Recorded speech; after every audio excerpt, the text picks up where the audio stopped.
আমরা সেখানকার জনজীবন, আবহাওয়া আর বিশেষ করে রাস্তার অবস্থার একটা চিত্র বোঝার চেষ্টা করব। প্রতিবেদনটা কিন্তু দুর্গাপুরের একটা বেশ ইন্টারেস্টিং ছবি তুলে ধরে। একদিকে প্রকৃতির রুক্ষতা, অন্যদিকে মানুষের টিকে থাকার লড়াই, তাই না? একদম। তো আজকের এই আলোচনায় আমরা সেখানকার পরিবেশ, চ্যালেঞ্জগুলো আর ভবিষ্যতের কি ইশারা পাওয়া যাচ্ছে সেগুলো নিয়ে একটু গভীরে যাব। আচ্ছা, তাহলে শুরুতেই আসি আবহাওয়ার কথায়।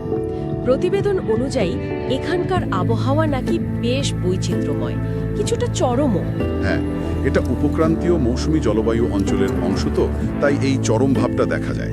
যেমন গ্রীষ্মকালে মার্চ থেকে জুন মাসটায় ঠিক তখন তাপমাত্রা বেশ উঁচুতে থাকে, 30 থেকে 36 ডিগ্রি সেলসিয়াস, আর প্রায়শই খরা দেখা দেয়। ও আচ্ছা, আর বর্ষাকালে তো তাহলে উল্টো চিত্র। একদম উল্টো। জুন থেকে সেপ্টেম্বর বর্ষার সময়টায় খুব ভারী বৃষ্টি হয়, বন্যা হয়, রাস্তাঘাট ডুবে যায় প্রায়। বাপরে! হ্যাঁ, আবার শীতকালটাও কিন্তু অন্যরকম। শীতকালে কি অবস্থা? নভেম্বর থেকে ফেব্রুয়ারির দিকে? তখন আবহাওয়াটা খুব শুষ্ক থাকে, ধুলোঝড় হয় খুব, আর তাপমাত্রা বেশ খানিকটা নেমে যায়, ধরুন 10-15 ডিগ্রির মতো। তার বছরের বিভিন্ন সময়ে আবহাওয়ার এক একটা রূপ। এই চরম বৈপরীত্যটা তো নিশ্চয়ই সেখানকার জীবনযাত্রায় বড় প্রভাব ফেলে। অবশ্যই ফেলে, সরাসরি প্রভাব ফেলে। এই আবহাওয়ার চক্রের সাথে মিলিয়ে যদি দেখি, সেখানকার যোগাযোগ ব্যবস্থা, রাস্তাঘাটের অবস্থা কেমন? নিশ্চয়ই খুব চ্যালেঞ্জিং। হ্যাঁ, সড়ক যোগাযোগ ব্যবস্থাটাকে ঠিক সরল বলা যাবে না, বেশ মিশ্র অবস্থা। যেমন ধরুন, ঢাকা ময়মনসিংহ যে হাইওয়েটা গেছে, সেটার সাথে যুক্ত যে প্রধান সড়কগুলো, সেগুলো হয়তো তুলনামূলকভাবে কিছুটা ভালো অবস্থায় আছে, কিন্তু কিন্তু কিন্তু সেখানেও যানজট একটা বড় সমস্যা। আর নিয়মিত যে রক্ষণাবেক্ষণ দরকার, সেটার অভাবও বেশ স্পষ্ট। ফলে ওগুলোর অবস্থাও কিন্তু ধীরে ধীরে খারাপের দিকেই যাচ্ছে। বুঝলাম। আর উপজেলার ভেতরের রাস্তাগুলো, প্রতিবেদন থেকে যা মনে হলো, সেগুলোর অবস্থা কি আরো খারাপ? হ্যাঁ, ওগুলোর অবস্থা আসলেই বেশ নাজুক। বেশিরভাগ রাস্তায় খুব সরু আর ধুলোয় ভরা। আর বর্ষাকালে তো কথাই নেই, কাদা একেবারে চলাচলের অযোগ্য হয়ে পড়ে। কিছু জায়গায় হয়তো ইটের সোলিং করা আছে, কিন্তু প্রয়োজনের তুলনায় সেটা খুবই কম। আর এই সরু ভাঙাচোরা রাস্তা দিয়েই কিন্তু সব যানবাহন চলে, অটোরিকশা, সিএনজি, ওই যে নসিমন আছে, লোকাল বাস। তাহলে তো যাতায়াত খুবই কষ্টকর হয়ে দাঁড়ায়। খুবই কষ্টকর।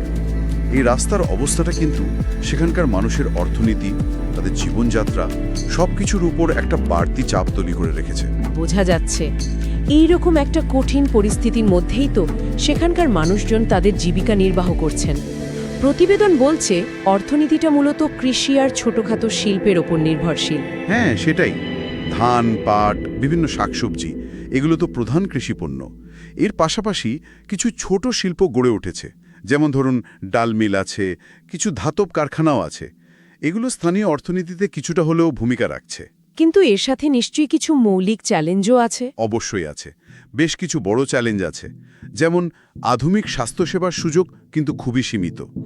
যদিও একটা পজিটিভ দিকও চোখে পড়েছে প্রতিবেদনে। প্রিস্টিন কেয়ারের মতো কিছু প্রতিষ্ঠান এগিয়ে আসছে। তারা লেজার সার্জারির মতো আধুনিক চিকিৎসা সেবা দিচ্ছে, বিশেষ করে পাইলসের মতো রোগের জন্য। ও, এটা তো বেশ গুরুত্বপূর্ণ একটা অগ্রগতি। হ্যাঁ, স্থানীয়দের জন্য এটা নিঃসন্দেহে ভালো খবর। যদিও প্রয়োজনের তুলনায় হয়তো এখনো যথেষ্ট নয়, কিন্তু শুরুটা তো হয়েছে। স্বাস্থ্যসেবার এই চ্যালেঞ্জের সাথে পরিবেশগত সমস্যাগুলো কি জড়িয়ে আছে? যেমন ধরুন বায়ু দূষণ। ঠিক ধরেছেন, বায়ু দূষণ একটা বিরাট সমস্যা ওখানে। একদিকে যেমন শিল্প কারখানা বা যানবাহনের ধোঁয়া আছে, অন্যদিকে শীতকালের ওই ধুলোঝড়ের কথাও তো বললেন। হ্যাঁ, দুটো মিলিয়ে বাতাসের মান খুবই খারাপ হয়ে যায়। এর সাথে আরেকটা সমস্যা হলো বর্জ্য ব্যবস্থাপনা। সেটা কেমন? পৌরসভার সামর্থ্য তো সীমিত, ফলে ঠিকমতো বর্জ্য সংগ্রহ বা ব্যবস্থাপনা করা কঠিন হয়ে পড়ে। প্রায়ই দেখা যায় রাস্তার পাশে আবর্জনা জমে আছে বা ড্রেনগুলো উপচে পড়ছে। এগুলো তো স্বাস্থ্যের জন্য